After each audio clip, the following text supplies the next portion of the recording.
Have you ever dressed as a bride, glowing in white, while the world waited, only to discover the man you loved had escaped with your own blood? My name is Miriam, and this is my story.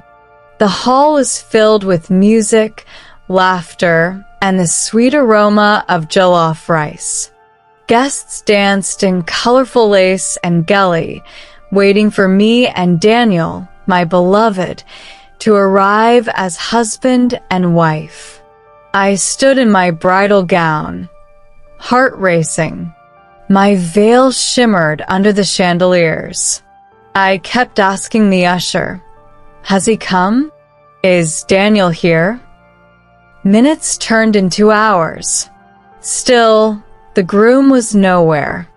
Whispers began. Aunties clicked their tongues. My father's face hardened like stone. My mother wept into her wrapper. Some guests started leaving. Some took videos, laughing. Others muttered prayers under their breath. The hall grew heavy with shame. Then the truth pierced the hall like thunder. Daniel, my groom, had run away with my stepsister, Bella. I whispered, "No, it cannot be." Bella? But yes, Bella. The girl I raised like a daughter. The one I shared secrets and clothes with. The one I trusted with my very life. The laughter of the guests turned into murmurs. The drummers stopped beating.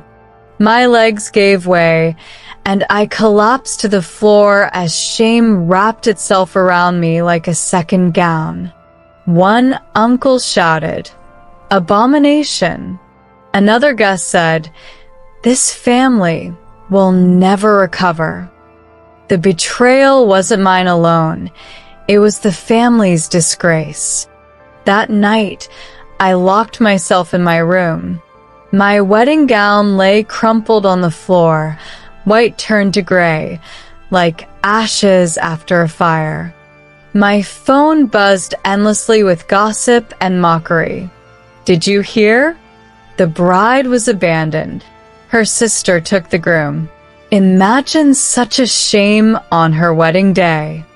I remembered Daniel's words weeks before. "Miriam, you are my forever. No one could ever take your place." Lies. Sweet, poisonous lies. Bella left me only one note on the dresser. In her handwriting, it read, "I'm sorry. Love doesn't choose blood. Forgive me someday." Forgive? How could I forgive the girl who drank my wine, wore my clothes, and now stole my groom? For days, I couldn't eat. My father shouted that Bella had cursed the family. My mother begged me not to lose myself. My aunt took me aside one evening. She said, "Miriam, this is not the end of your story. A queen is not made by a man, but by her scars." Her words struck me, but my heart was still ashes. It wasn't just my house that burned with whispers. The whole town spoke. At the market, women pointed and said, "That is the bride who was left." Children laughed behind me, running circles around my basket. One woman muttered loudly, "If her own sister took her man, what kind of woman is she?" The humiliation pierced me so deeply that I stopped going to the market altogether. My mother begged me, "Miriam, don't lock yourself away. Don't give people the power to kill your spirit." But I couldn't. I would rather starve than face their stares, their whispers, their laughter. Weeks later, news broke. Daniel and Bella had moved far away, but their love was already cracking. Neighbors said they fought loudly every night. He mocked her, called her a mistake. She cried, regretting everything. One night, Bella called me in tears. She said, "Miriam, he doesn't love me. He uses me." I was blind. Please, please, take me back as your sister." I laughed bitterly. I said, "Bella, you burned the bridge between us with your own hands. Swim in your own fire." Still, part of me ached. I had lost a sister and a lover in one day. My soul cried, but my pride silenced the tears. Months after the scandal, when my wounds were still raw, a letter came. It was from Daniel. He wrote, "Miriam, I was foolish. Bella is not the woman I thought she was. You are the only one my heart still beats for. Please don't shut me out. Can we meet just once?" My hands trembled as I read the words. I wanted to tear the letter into shreds, but my tears stained it first. For days, he sent more messages through mutual friends. Some even came to my house. One old friend of his said, "Miriam, don't be too hard. Daniel regrets. He says he was blind." But I asked, "Blind men don't run to the arms of my sister on my wedding day. Blind men don't spit in love's face while the whole world watches." Still, every night his letters haunted me. Part of me longed for the man who once promised forever. Another part of me screamed, "Never again." Bella must have found out because one day she called me. Her voice was sharp with fear. She said, "Miriam, don't believe him. He lies to both of us. He's restless, unfaithful. If you take him back, he'll ruin you again." I stayed silent. For once, it was my turn to let her tremble. That night, I burned his letters.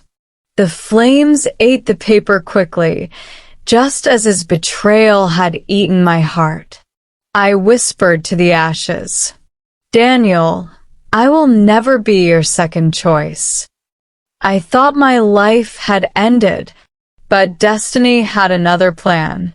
At a friend's wedding, I met David, a quiet man with gentle eyes. He didn't look at me with pity like others did. He looked at me like I was still whole. He said, "I heard your story, Miriam, but a woman like you cannot be defined by betrayal. You are fire. You are gold." I laughed at him. I told him I was broken, cursed, unworthy of love. He replied softly, "Broken glass still reflects the sun. Let me prove it." Something in his words melted the ice around my heart. Months passed. David stayed, patient, Kind. never pushing, always steady. One day, Daniel and Bella returned, ruined, bitter, their love story already dust. Daniel looked thinner, his face full of regret. Bella stood behind him, silent, her eyes swollen with shame. He came to me, voice trembling. Daniel said, "Miriam, I made the worst mistake of my life. Take me back. Give me another chance." But I smiled, standing tall, David's hand in mine. I said, "You once left me in the eyes of the world. Today, I leave you in the eyes of eternity. My story does not end with betrayal. It begins with love that will never run." Bella wept silently in the corner, but my heart was no longer chained to her sins. That day, I walked into the future, not as a broken bride, but as a woman reborn. My name is Miriam. I am the bride who was abandoned at the altar. But betrayal gave me wings, and love gave me flight. Never forget, sometimes the worst heartbreak clears the path for the truest love. Subscribe and join me again for another love tale that will steal your breath. Also check out my other videos such as this. See you there.